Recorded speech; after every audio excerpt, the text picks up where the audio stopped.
मुलीने प्रेमाला नकार दिल्यामुळे एका मुलाने खवड्या डोंगरावरून उडी टाकली, त्याच्याबरोबर आई वडिलांनी पण टाकली. कसं वाटतंय ऐकायला?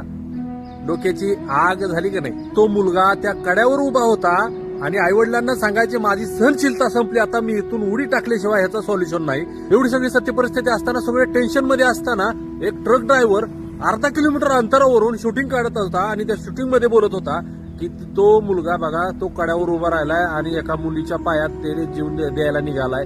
मुलगी नाही, प्रेमाला नकार दिल्यामुळे त्यांनी अशा पद्धतीचं पाऊल उचललंय. बघा आई बाप त्याच्या मागा, किती माणसं त्याच्या पाठीमागा आहे. म्हणजे सगळी माणसं शूटिंग करण्याच्या ह्याच्यात आहेत. त्याच आईला जर हळूच सांगितलं असतं की तुम्ही डोक्यावर दगड मारून घ्या, तो मुलगा तिथं उभा राहिलेला त्याला त्या आईला वाचवायला आला असता 100%. मोबाईल म्हणजे आपला बकासूर आहे, आपल्याला खातोय तो, हेच माणसाला कळलं नाही. चार माणसं काय म्हणतील राव असं विचार करत जगू नका, बिनधास्त जगा. हा ट्रक ड्रायव्हर जो होता ना, तो 4 माणसातलाच एक होता, ज्याला समोर चाललेली सत्य परिस्थिती घंटा माहित नव्हती, परंतु तर्क वितर्क लावायला एक नंबर.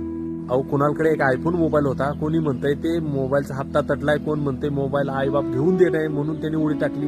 हे तिघेही गेलेत. त्यामुळे ह्याच्या मधला प्रश्न काय होता ह्याचं माहित नाही कोणाला. कोणी बोलू नका, काय पोलीस तपासात उघड होईल सगळंच.